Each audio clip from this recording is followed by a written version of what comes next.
The meeting room fell silent as I walked in, all eyes fixed on the woman they'd once shunned. James Morgan, my former father-in-law, sat at the head of the table, his face a mask of barely concealed rage.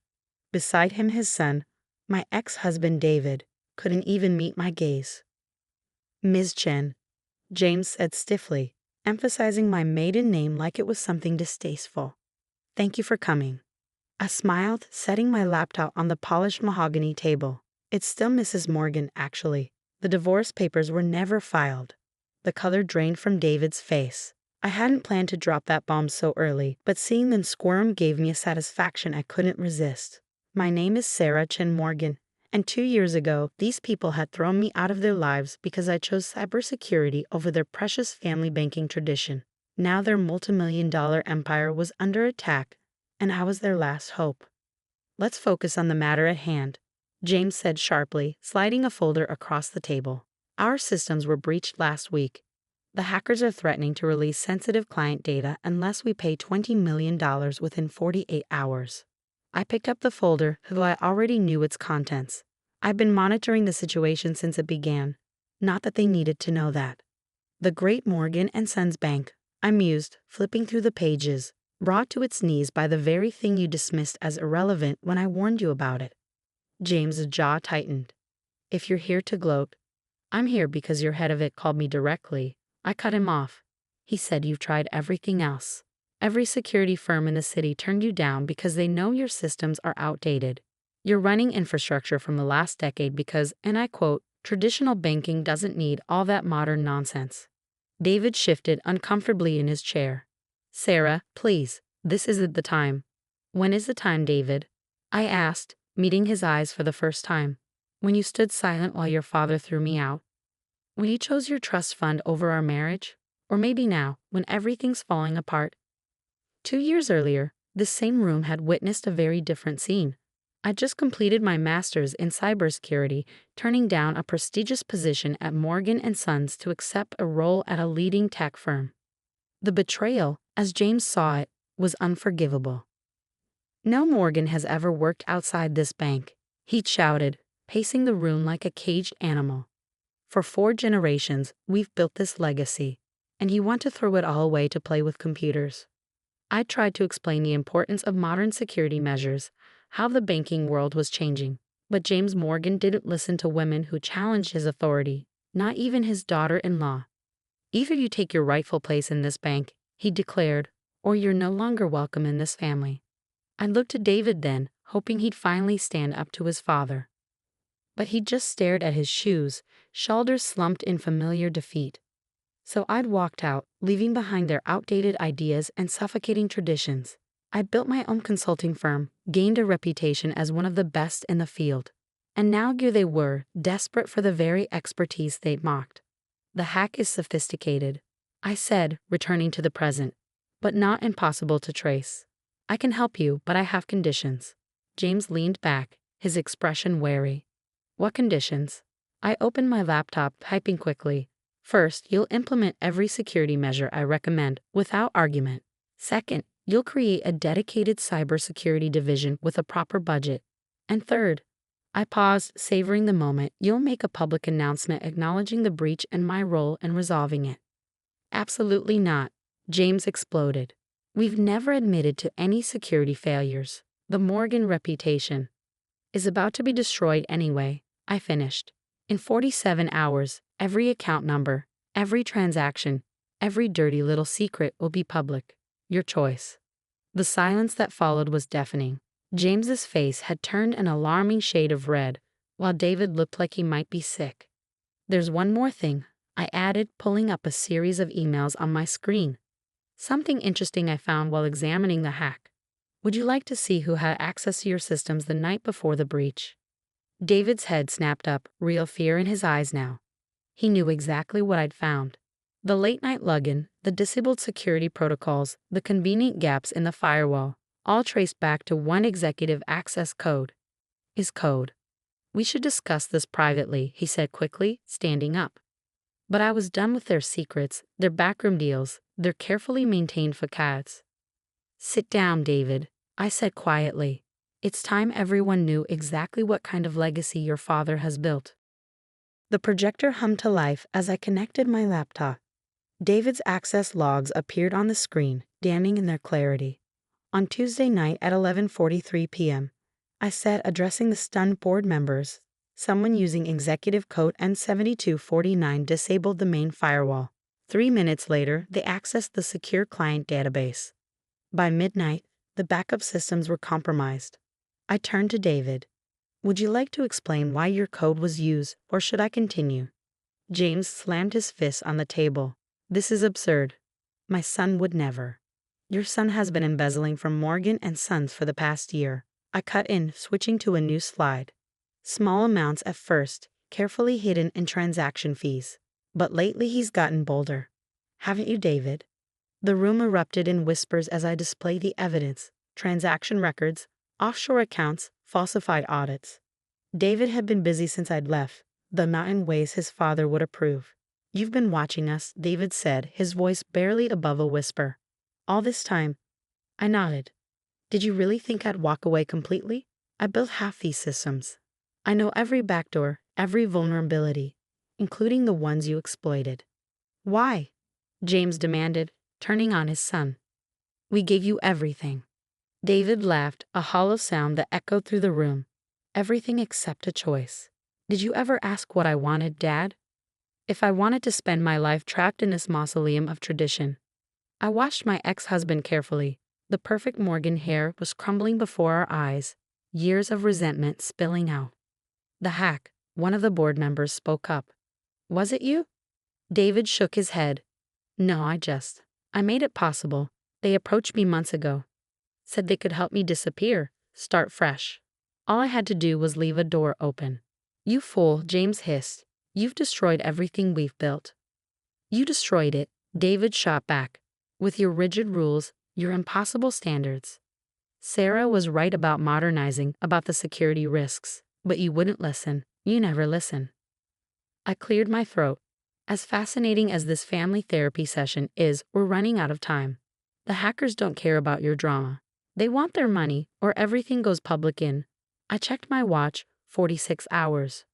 James seemed to deflate, suddenly looking every bit his 65 years. Can you stop them? Yes, I said simply. I've already identified their location and method of attack, but my conditions stand, and I'm adding one more. What now? James asked warily. David turns himself in. No cover-up, no quiet resignation. The authorities need to know exactly what happened. David stood up so fast his chair toppled backward. You can't be serious. Sarah, please, we were married. Doesn't that mean anything? I met his gaze steadily. It meant everything.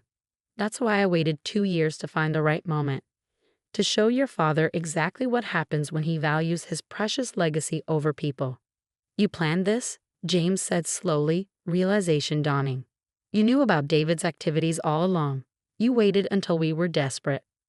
I learned from the best, I replied coldly. Isn't that what Morgans do? Use every advantage, never show weakness. You taught me well during those family dinners, James.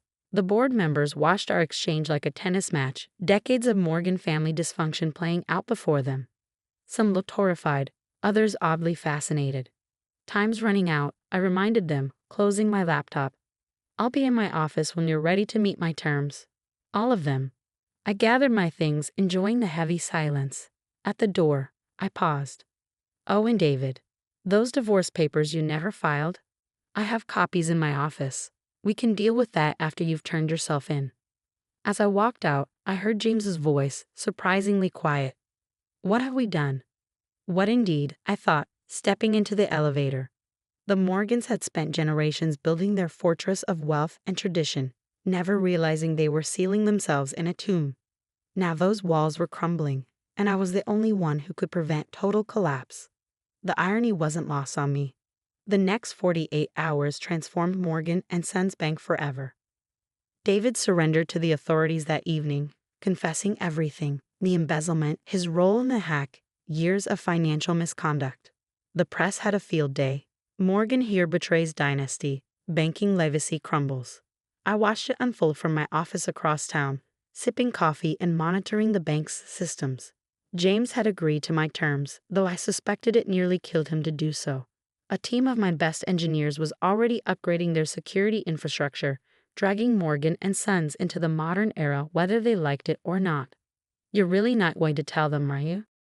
Grace asked, perched on the edge of my desk. My best friend and business partner had been with me through everything, helping orchestrate what the media was calling the biggest banking scandal of the decade. I shook my head, pulling up the final piece of code on my screen. They don't need to know that you were the hacker all along, that there never was a $20 million ransom, she laughed softly. Sarah, you practically performed surgery on their entire system, exposed years of corruption, and they think you're their savior. Sometimes the best revenge isn't about destroying your enemies, I said, thinking of all those family dinners where I'd been treated like an outsider. It's about making them thank you for saving them from themselves. The truth was elegantly simple. There had been no external hackers. I'd spent 2 years monitoring the bank systems, watching David's crimes accumulate, waiting for the perfect moment. When he'd grown sloppy enough, I created a sophisticated trail of breadcrumbs leading to phantom attackers. The ransom demand was theater designed to force the Morgans' hands. My phone buzzed, James Morgan's number. Sarah, he said when I answered, his voice rough. The board meeting just ended. They've voted me out. Effective immediately. I leaned back in my chair, savoring the moment. I'm sorry to hear that. No, you're not, he sighed heavily. You're probably delighted. Just like you planned. I didn't plan your downfall, James. You and David did that yourselves. I just made sure the truth came out. There was a long pause. The truth? He repeated bitterly. Do you know what the board wants now? They want you to take over as head of security, a permanent position, direct report to the new CEO. Now it was my turn to pause. This wasn't part of my plan. They're impressed with how you handled the crisis, he continued. Said it's time for new blood, modern perspectives. Everything you tried to tell us 2 years ago. I thought about the irony, the position they'd once denied me, now being offered freely. But I had built something of my own now, something that didn't require their approval or acceptance. Thank them for the offer, I said carefully, but I'll have to decline. My consulting firm keeps me quite busy. Of course it does, James replied, and I heard something new in his voice. Respect, maybe, or resignation. You never needed us, did you? Not really? No, I agreed. But you needed me, you just couldn't admit it. After we hung up, I sat in silence for a moment, thinking about legacy. The Morgans had been so focused on preserving their traditional banking dynasty that they'd failed to see the world changing around them. Their rigid adherence to the past had created the perfect conditions for their own undoing. A week later, I filed the divorce papers myself. David, facing multiple federal charges, signed them without argument. As I walked out of the courthouse, legally free of the Morgan name, I felt lighter somehow. The bank survived, though changed forever. New leadership, modern systems, transparent operations, everything I'd advocated for years ago. My firm handled their security transitions, commanding fees that would have made James Morgan choke. Sometimes I caught glimpses of my former father-in-law around the city, looking older and more subdued. The great Morgan legacy he'd fought so hard to protect had crumbled under its own weight, reformed into something he barely recognized. As for me, my consulting firm flourished, built on the reputation of saving Morgan and Sons from catastrophe. Other banks saw our services, desperate to avoid similar scandals. I became known as the woman who'd modernized old-world banking, though few knew the full story of how it happened. One evening, almost a year later, I received an unexpected visitor. James Morgan stood in my office doorway, grayer and thinner than I remembered. I've been doing a lot of thinking, he said without preamble. About tradition, adaptation, pride. I was wrong, Sarah. About everything. I gestured for him to sit. Would you like some coffee? He shook his head. I'm selling my shares in the bank. All of them. The new board has made an offer. Smart decision, I said. Let them take it in a new direction. Like you did? He smiled faintly. I know it was you, Sarah. The hack, the ransom, all of it. Took me months to figure it out, but once I did, it was brilliant. Ruthless, but brilliant. I met his gaze steadily. Would you have preferred real hackers? Actual theft? Sometimes the best protection comes from someone who knows exactly where you're vulnerable. He nodded slowly. You found our weakness, not in the systems, but in our pride, our refusal to change. He stood up, straightening his jacket. I just wanted you to know. I understand now. What you were trying to tell us all along. As he turned to leave, I called after him. James, thank you. For what? For teaching me that sometimes the strongest legacy isn't the one we inherit, I said. It's the one we build for ourselves. He smiled, a real smile this time.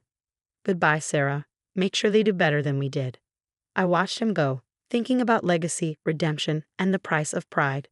The Morgans had wanted to preserve their dynasty at all costs, never realizing that true strength comes from being willing to tear everything down and build something better from the ruins. In the end, that was my real revenge, not destroying their legacy, but transforming it into something worthy of survival. Something that would last long after the old guard had faded away. And maybe, just maybe, that was the greatest victory of all.